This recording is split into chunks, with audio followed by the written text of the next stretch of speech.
Edi Rama dhe teatri i lova i pushtetit, Shqipëria mes kaosit, korrupsionit dhe sulmeve ndaj drejtësisë. Në një vend ku realiteti politik e ka humbur çdo kontakt me etikën, logjikën dhe standardet europiane, kryeministri Edi Rama vazhdon të shfaqet si një figurë që do të ishte komike, po të mos ishte tragjike për fatin e Shqipërisë. Në çdo demokraci funksionale të kontinentit, një lider i kapur me skandale, me ministra në nënhetim, me tendera të dyshimtë, me projektet e errëta dhe me afera të dokumentuara, do të kishte vënë dorëheqjen shumë më parë, jo nga presioni i publikut, por nga vetë turpi politik. Në Shqipëri, megjithatë, pushteti është shndërruar në një teatër monologësh, ku aktori kryesor vazhdon të luajë rolin e viktimës, të profetit, të artistit dhe të akuzuesit, ndërsa vendi fundoset gjithnjë më thellë në batakun e korrupsionit dhe kriminalitetit.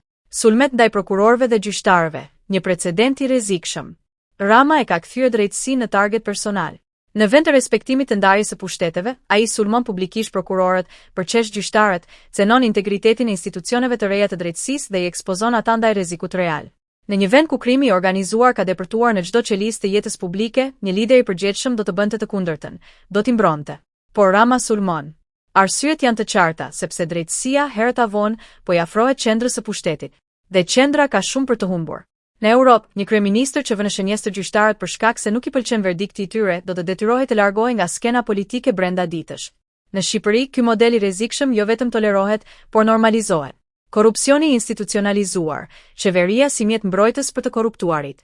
Lista e skandaleve që përfshin kabinetin e Ramës është aq gjatë sa ngjan një dosje voluminoze të spakut, me kapituj që nuk mbarojnë kurrë.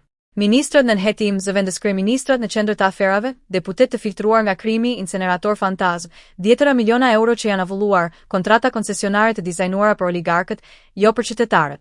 Dhe ndërsa çdo vend europian do të kishte parë dorëheqje zinxhir, hetime të menjëhershme dhe anulim të kontratave të dyshimta, në Shqipëri ndodhe kundërta. Rama i mbron.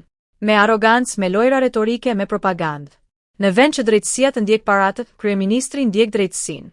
Shqipëria, nata dhe dita me Bashkimin Evropian. E kërkon Shqipërinë me drejtësi të pavarur, qeverisje transparente, luftë serioze kundër korrupsionit, institucione funksionale, media të lirë, parlament normal, jo dekor politik. Asgjë nga këto nuk ekziston realisht. Shqipëria e sotme është një realitet paralel që përmbahet vetëm nga dy gjëra: propaganda e qeverisë dhe heshtja e friksuar e administratës. Raportet e BES flasin hapur për kapje të shtetit, për korrupsion sistemik në nivelet më të larta, për pastrim parash, për ndërthurje të pushtetit politik me interesat private.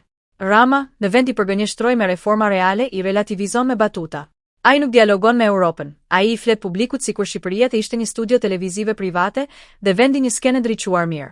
Krimi i organizuar, shteti paralel që ka kapur shtetin zyrtar.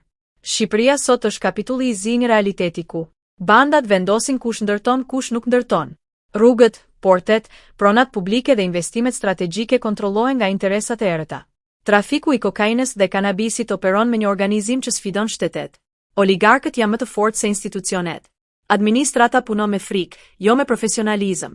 Ndërsa Rama insiston se Shqipëria është historia e suksesit, raportet ndërkombëtare tregojnë një vend ku korrupsioni është endemik, ku liria e medias është e kërcënuar dhe ku krimi lulëzon për shkak të lidhjeve të ngrohta me politikën. Edi Rama, një prototip i pushtetit që nuk dorëzohet. Rama është produkti klasik i një sistemi të deformuar ku pushteti mbahet jo nga performanca, por nga kontrolli politik, ekonomik dhe narrativ. Ai ka krijuar mekanizmat e një mbijetese politike që nuk funksionojnë asku në Europë. Sulmon drejtësinë kur i afrohet, sulmon mediat kur investigimet dalin në pa, sulmon opozitën kur akuzon, dhe mbi të gjitha sulmon audiencën me arrogancë estetike, sikur vendi të ishte një mur ku ai pikturon vizionet e tij të lodhura. Por realiteti nuk është vizatim. Është një vend që po rrëshet në duart e krimit dhe një shoqëri që po lodhet nga improvizimi i pafund i një njeriu që qesharaku nuk është termi mjaftueshëm për ta përshkruar. Përfundim, Shqipëria ka nevojë për drejtësi, jo për batuta.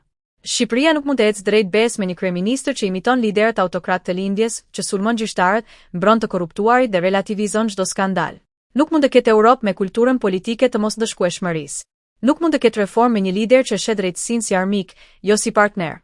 Dhe nuk mund të ketë demokraci me një njeri që e ka kthyer shtetin në skenë personale dhe qeverinë në mburoj për ata që duhet të ishin para drejtësisë. Shqipëria meriton më shumë. Qytetarët meritojnë më shumë. Dhe e ardhmja nuk mund të ndërtohet nga një njeri që e sheh pushtetin si pronë dhe kritikën si rrezik. Nuk është vetëm çështje politike, është çështje morali.